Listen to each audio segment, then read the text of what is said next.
Амансыңдар ма? Мына видеоны тыңдап жіберейік. 1-2 жыл бұрын бір Қытайдың арғы басындағы бір Гонконг деген елде болдық та аға.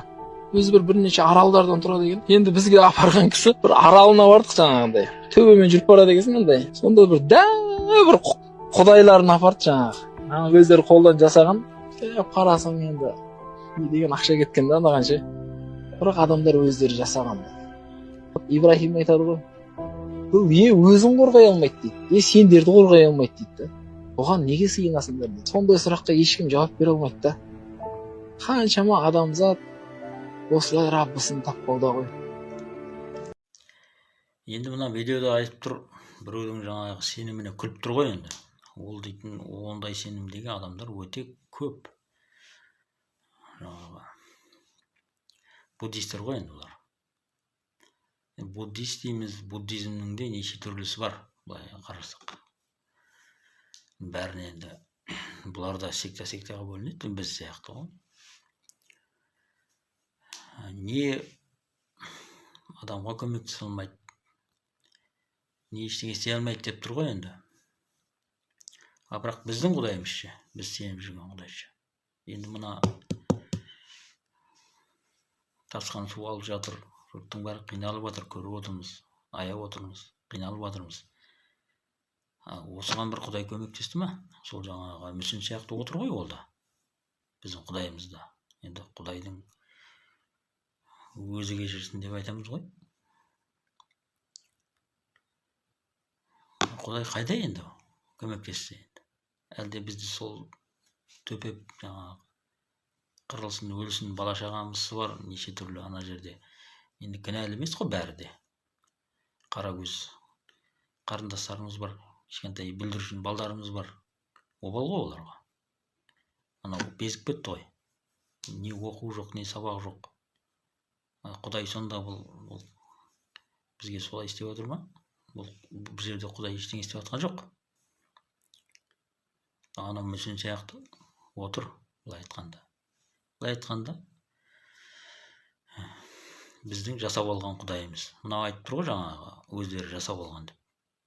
Мына біздің қиялымыздағы Құдай да, ол да жасалып алған Құдай. Қиялмен жасалған, тек қана оның мүсіні жоқ демесең, тек қана қиялдағы Құдай болып тұр бұл жерде. Егер логикаға салсаңдар. Енді одан несіне жәрдем сұраймыз? Енді бізді мына апатқа ұшыратып жатыр, енді бізді құтқар деп несіне айтамыз енді? Енді айтып жатыр ғой жаңағы, бізді құтқарыңыз, Алла тағала деп. Сені жіберіп жатқан сол Алланың өзі ғой енді. Енді одан несіне жәрдем сұрайсың? Ол соны сені батырып, содан кейін барып, сені тәубеңе келтірем деп істейтін болса, онда одан жәрдем сұраудың қажеті жоқ, онда кете бер суға. Новыйдан баста, тірі қалсаң егер. Бұл дегеніміз, біз адам санасын негізі ояту керек. Адам санасындағы бұл Құдай, мына біздің айтып жүрген Құдайымыз, бұл ойдан шығарылған Құдай. Негізі жаратушы ол басқа. Біз жаратушыны басқа тараптан іздеуіміз керек. Жаратушы бар шығар, бірақ мына діндегі жаратушылар, жаратушы Құдай деп жүргендер, бұл біздің жаратушымыз емес. Біздің жаратушымыз мына ақиқат Құдай.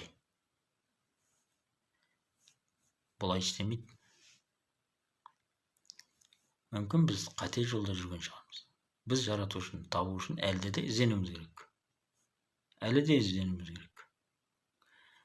Құдай бізге нені жасырып отыр? Құдай ештеңе жасырмайды. Негізі тәңіршілдік кезінде ұмытылып кеткен.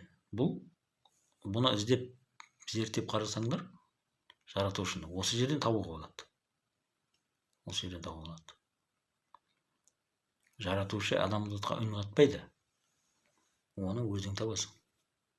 Қазақ. Тәңіршілдікке қайту керек. Осыдан іздеген кезде біз жаратушыны табамыз. Табиғатпен үндескен кезде, табиғатпен біте қайнасқан кезде біз тасқыннан да, кез келген апаттан біз құтыламыз. Өйткені біз табиғатпен үндесіп тұрмыз. Өйткені біз тәңірімен жалғасамыз. Осы кезде біз қазақ өзіміз табамыз. Менің ойым осылай.